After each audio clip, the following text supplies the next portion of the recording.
Angela Rayner would dispute much of what Kenneth and Margaret had to say there. And of course, on the other side of the coin, some people, I'm not sure how many, might welcome what Angela Rayner was proposing. Those people who might not be affected by that, but would perhaps be affected by the Chancellor's proposed cuts to things like welfare. So there are some people out there who may prefer what Angela Rayner was suggesting. For example, people who might not be affected by what she suggested, the impact on stamp duty on commercial properties, for example, or bringing back in the pensioners' lifetime allowance. Imagine working decades to build your retirement savings, only to have it threatened in an instant. One middle-class professional shares how Labour's proposed pension cap could cost them years of planning. And they're not alone. This leaked memo's impact could be devastating. Here's their story. Before we move on, I'd like to ask you a small favour. If you appreciate this content, please take a second to like this video and subscribe to the channel. Over 98% of you watch the videos without subscribing. It costs you nothing, but it makes a huge difference to us. So, did you click the subscribe button? Great, thank you so much. Now, back to the video. Now, there is a huge rift brewing in the government. Angela Rayner has been pushing the Chancellor to increase taxes on savers and high earners. We are in Angela Rayner's constituency this morning. Now, Ashton-under-Lyne is a traditional working-class, hard-working British town. As you can see right there behind me, they are very proud here for the spring statement to the Chancellor, Rachel Reeves. Now, that memo was entitled Alternative Ways to Raise Revenue. Imagine the shock of discovering a private memo detailing plans to reshape the nation's financial landscape, directly targeting those who've worked tirelessly to secure their futures. That's the situation unfolding with Angela Rayner's leaked document, which has sent a ripple through Westminster and beyond. The memo, reportedly leaked by an insider within the Labour Party, has not only exposed a raft of controversial proposals, but also laid bare the internal divides threatening to derail Labour's unified front. Its timing couldn't be more critical, just as the party positions itself for the next general election, an election where fiscal policy will be a major battleground. At the heart of the uproar is a single highly charged proposal, the reinstatement of the pension lifetime allowance. This move, described by critics as a tax grab, effectively punishes savers who've accumulated more than £1.07 million in their pension pots.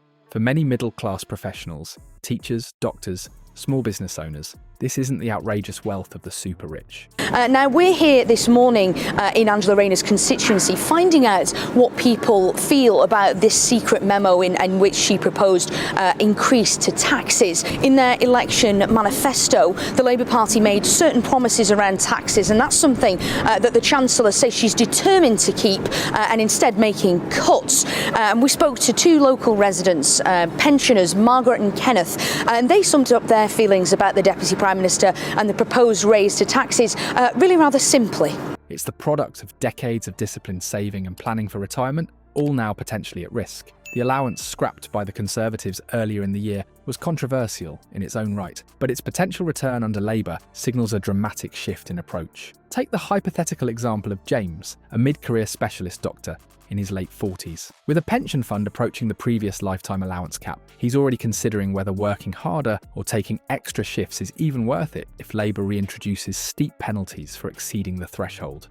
The potential tax liabilities could strip thousands from his retirement fund, a reality shared by many in his position. Labour estimates the measure could generate £800 million annually, a figure it paints as necessary to fund public services. But opponents argue this revenue comes at a high cost, one that discourages saving and destabilises financial security for those just aspiring to a comfortable retirement. What do you make of her then as the Deputy Prime Minister? Do you trust her? No. Why not? I think she's a load of rubbish.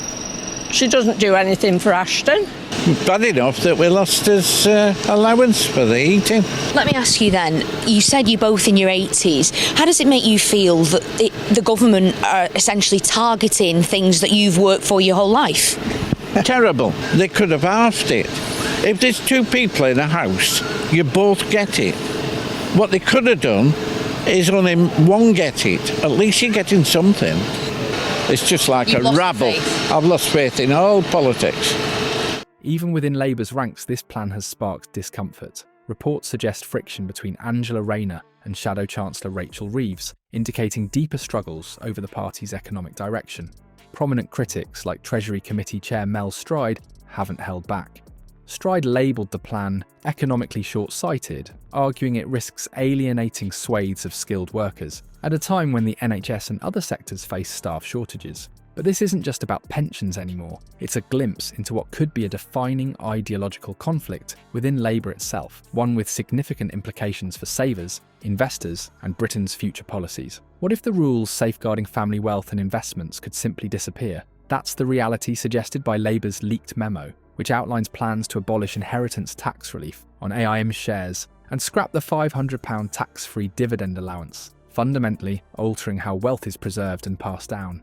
Currently, inheritance tax relief provides significant benefits for families holding shares in the alternative investment market. By exempting these assets from inheritance tax, the policy has allowed generations of families to retain investments without facing massive tax liabilities. However, under Labour's proposal, this relief would vanish, potentially generating £1 billion annually for the government. But for families who rely on these shares to protect and grow their generational wealth, the impact could be devastating. Picture a scenario where a small business founder leaves their AIM investments to their children, now at a sudden 40% tax bill, forcing those children to sell assets just to cover the cost. The memo doesn't just challenge wealth accumulation, it jeopardizes financial stability across generations. And that's just the start. Alongside this would-be overhaul of inheritance tax benefits is an equally controversial proposal, ending the £500 tax-free dividend allowance for small business owners who depend on dividends as part of their income, or retirees supplementing their pensions. This change poses significant challenges. Higher dividend tax rates mean less disposable income, particularly for those managing rising costs in a period of economic uncertainty. Labour has framed these moves as a necessary step toward fiscal responsibility, but the broader implications could be more complex. Critics argue they could discourage investment, especially among entrepreneurs and early-stage investors who rely on AIM shares and dividend income as key financial tools. A financial expert recently noted, alienating such groups risks stifling innovation and long-term economic growth. And with certain voter bases, particularly middle-class professionals, already wary of higher taxes, it raises questions about whether the price of these changes is politically tenable. This memo doesn't stop with individual tax changes. The proposed increase in corporation tax for banks, from 28% to 30%, may send shockwaves through the financial sector, potentially jeopardising the City of London's competitive edge. These aren't just isolated adjustments. They represent a transformation of Britain's financial framework. Could these risks outweigh potential revenue gains? Labour insists not, but growing internal rifts hint at deeper strains in balancing bold taxation plans with political unity. This leaked memo isn't just a blueprint for raising taxes, it exposes a deeper struggle at the heart of Labour. Angela Rayner's interventionist proposals, like scrapping inheritance tax relief or reinstating the pension lifetime allowance, clash with Rachel Reeves' more cautious approach to fiscal policy. It's a power struggle over Britain's future and a vision that could reshape its financial identity. Will these plans secure much-needed revenue or alienate middle-class voters already feeling the economic strain? As Labour faces growing internal tensions, one thing is certain. What's at stake isn't just policy, but the trust and confidence of millions.